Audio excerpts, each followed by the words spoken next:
আজকে আম্মা অনেকদিন পর শাক বাছতে বসলেন। আম্মা একটু অসুস্থ, তো আমাদের এই যে সালেহা হচ্ছে চেয়ারম্যান সাহেব, নূপুর হচ্ছে আরেক চেয়ারম্যান, অ্যাসিস্ট্যান্ট চেয়ারম্যান, মানে ওরা সবাই মিলে আম্মাকে শাক বাছতে বলছে এই জন্য যে উনি যদি একটু শাক বাছেন তাহলে তো ওনার হাতের একটু প্র্যাকটিস হবে বা একটু এক্সারসাইজ হবে।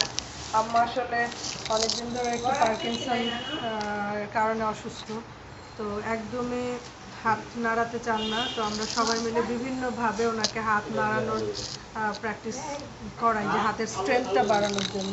তো আজকে উনি খুব রান্না করতে পছন্দ করতেন, তো অনেক দিন হয় উনি রান্না করতে পারেন না, কি রান্নাঘরে যেতেও পারেন না। তো আজকে সবাই ওরা আম্মাকে একটু হ্যাপি করার জন্য এই কাজটা করছে। আম্মা তুমি কি করো বলো তো, কি করছো? শাক বাছছো? কি শাক এটা বলো তো? লাউ শাক। আচ্ছা, আর কি এখানে দেখছি পেঁয়াজের কালি। তাই এগুলা কেন দিছো? এগুলা কিভাবে বাঁচবে?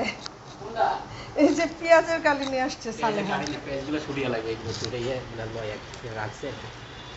এই যে ইসমাইল সাহেব আমাদের সমস্ত কাজে অনেক হেল্প করেন। উনি বেসিকলি আমাদের গাড়ি ওনার দায়িত্বে। ওনাকে শুধু ড্রাইভার বললে আমরা বলা ভুল হবে, উনি আসলে আমাদের পরিবারেরই একজন। আর গাড়ির দায়িত্বে আছেন উনি।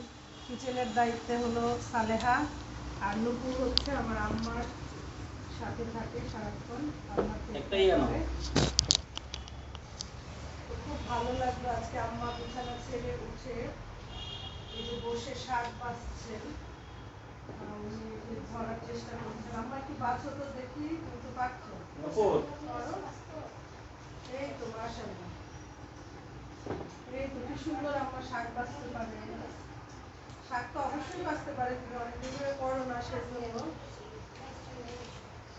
এরকম মাঝে মাঝে একটু এগুলো প্র্যাকটিস করবা, তাহলে তোমার হাতে ওই যে পাচ্ছ না, এটা পাবা।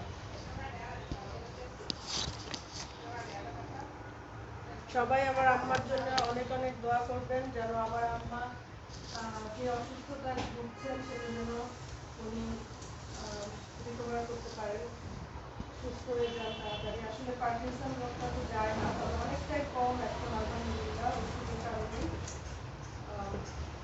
বাকিটা হলো আল্লাহর ইচ্ছা। সবাই দোয়া করবেন উনি যেন বাকি জীবনটা কাটাতে পারেন, আর দীর্ঘায়ু হন সে দোয়া করবেন সবাই।